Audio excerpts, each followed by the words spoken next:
hari ini. Pada kesempatan hari ini, saya Ibu Sri Julia Stuti bersama Ibu Lisda Larasati dan Pak Iwan Kuswandi akan membuat video pembelajaran IPA tentang rangkaian listrik paralel. Selamat menyaksikan. Anak di rumah, untuk membuat rangkaian listrik paralel, kita membutuhkan beberapa alat, ya. Salah satunya ini adalah papan.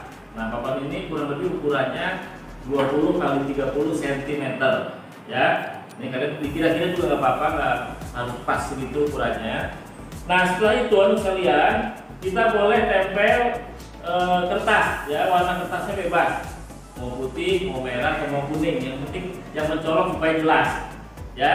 Nah, setelah itu kita buat menggunakan pensil rangkaian listrik paralel yang akan kita buatnya seperti ini, ya. Jelas kan? Oke, setelah itu anak sekalian, bahan yang diperlukan adalah kabel yang dari papan, yang kedua kabel, ya. Kabel kita beli kurang lebih 5 meter lah, ya.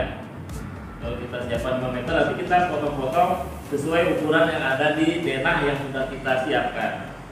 Nah, setelah kabel, yang ketiga sekalian perhatikan, yang ketiga adalah saklar, ya. Saklar itu gunanya untuk apa? Untuk tombol on off atau mati hidup, ya. Nah, dalam saklar ini ada dua kabel yang kita pasang, ya. Nanti supaya kita bisa membedakan mana yang bertegangan negatif dan positif, maka kita bedakan kabelnya, ya. Yang memasukkan struk, nah ini adalah kabel yang berwarna merah, ya. Sementara yang tegangan negatif adalah yang berwarna putih, ya. Nah, selanjutnya teman sekalian, kita juga membutuhkan dua buah baterai, ya. Tegangannya ini satu baterai ini 1,5 volt, ya. Jadi kalau dua baterai kita membutuhkan 3 volt tegangannya.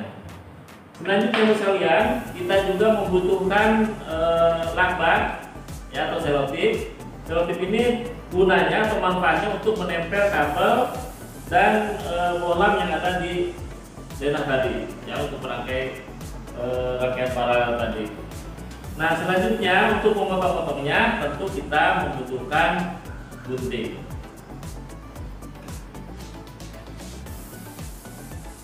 Anak-anak, sekarang kita mulai untuk merangkai rangkaian listrik paralel. Anak-anak, jadi pertama pada tempat yang sudah anak-anak siapkan di tripek tadi atau di alasnya, boleh pakai alas yang lain juga boleh. Anak-anak buat dulu denahnya.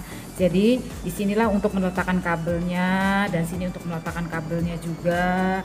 Lalu yang di sini untuk meletakkan baterainya. Lalu yang di sini anak-anak buat ini untuk bohlamnya. Di sini ibu membuat bohlamnya ada 3, satu, yang kedua, lalu bohlam yang ketiga. Nah, disinilah ini untuk tempat saklarnya. Jadi nanti saklarnya kita rangkai di sebelah sini. Jadi seperti ini anak-anak, ya. Ini baterai kita letakkan begini. Sebentar, baterai kita letakkan begini, ya. Lalu supaya tidak berubah, sebaiknya ini anak-anak beri pakai selotip, atau kalau anak-anak punya tempatnya yang untuk tempat baterai juga silakan, boleh-boleh saja gitu, ya. Nah, ini kita rangkai begini biar tidak pindah. Lalu kita rangkai dengan ada kabelnya. Kabelnya anak-anak pasang di sini nih, ya. Ini ada yang negatif, ada yang positif gitu, ya. Nah, lalu setelah itu anak-anak siapkan ada bohlamnya.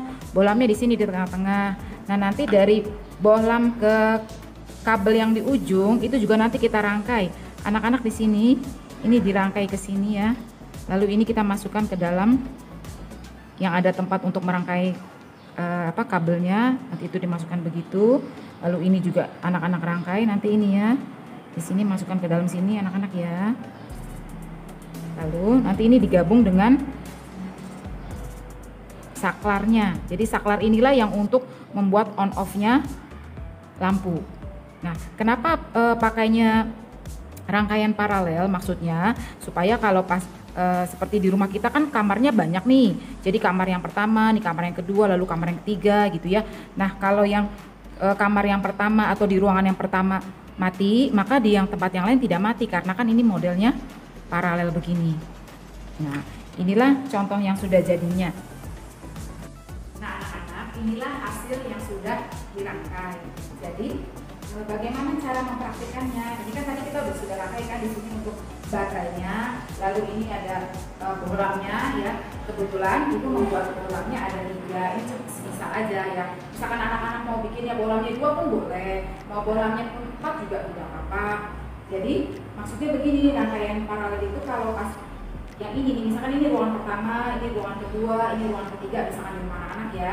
Misalkan sampai ini kamar tidur pertama, kamar tidur kedua, kamar tidur ketiga, misalkan kamar tidur pertamanya kita nyalakan. Nah, tidak bermasalah juga dengan kamar-kamar yang lain, dengan ruangannya tidak bermasalah. Misalkan tiga-tiganya kita nyalakan juga pun bisa ya. Ini kebetulan baterainya daya tahannya sudah tidak banyak, jadi makanya ini lampunya redup ya. Tapi kalau misalkan yang satu kita matikan pun juga tidak masalah, jadi tetap yang lain tetap nyala ya. Nah, ini maksudnya kenapa Ibu dan Pak Iwan dan Bu Sri memilihnya rangkaian paralel, karena rangkaian paralel yang biasa digunakan di tiap rumah yang ada di kita. Jadi kenapa rangkaian listrik paralel? Karena rangkaian listrik paralel biasanya lebih hemat, lalu lampunya juga nyalanya juga lebih terang dan tidak bermasalah jika yang satunya mati gitu ya, yang lainnya tidak akan mati gitu ya. Misalkan ini mati, yang lainnya tidak akan mati, maksudnya begitu. Jadi makanya rata-rata di tiap-tiap rumah memakainya rangkaian listrik paralel ya. Nah, anak-anak nanti bisa mencoba di rumah bagaimana membuat rangkaian listrik paralel. Semoga media pembelajaran yang sudah dibuat oleh Ibu Lisda, Pak Iwan, dan Ibu Sri dapat berguna ya untuk kita semua ya.